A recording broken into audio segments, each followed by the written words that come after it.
ہمارے ہاں جو تصوف میں گمراہیاں آئی ہیں وہ کیوں آئیں؟ وہ اسی لیے آئیں کہ علم کی کمی رہی۔ جبکہ خانقاہیں تربیت کے لیے تھیں، علم کے لیے نہیں۔ علم تو یہاں آن کے مفقود ہو جاتا ہے، کیونکہ عقل کا کوئی کام ہی نہیں، عقل کا کام نہیں، عقل کا کوئی کام نہیں۔ یہاں تو اطاعت کا کام ہے۔ سبحان اللہ، سبحان اللہ، کیا بات ہے۔ تو جب تک یہ چار صفت سالک میں نہ ہوں وہ سالک نہیں ہو سکتا۔ علم سلوک یعنی سلوک کی معلومات ہونا، یہ بھی اس کے چلنے کے اصول، اس کے آداب۔ وجہ یہ ہے کہ آپ خانقاہ میں آتے کیوں ہیں؟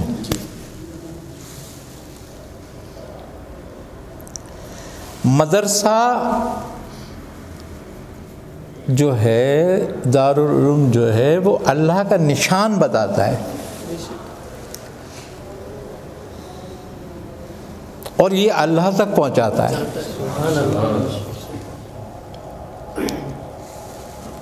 تو خانقاہ کا نمبر تو اپر ہے۔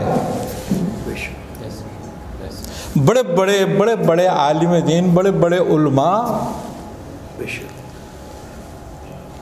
کیا ہوتے تھے؟ تعلیم سے فارغ ہو کے خانقاہوں کا رخ کرتے تھے۔ کیوں؟ کہ علم کا بھی تزکیہ ہے۔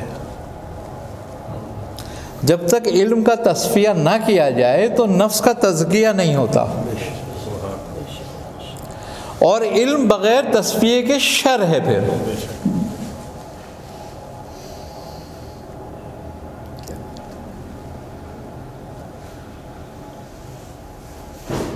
اور وہ کبر سکھاتا ہے۔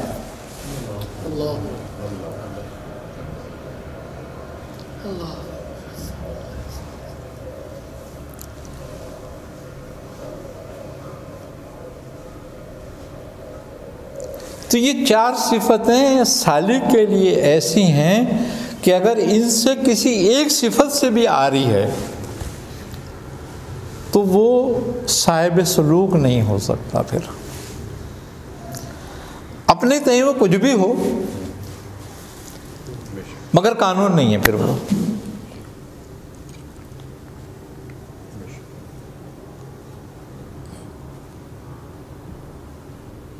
علم نہیں ہوگا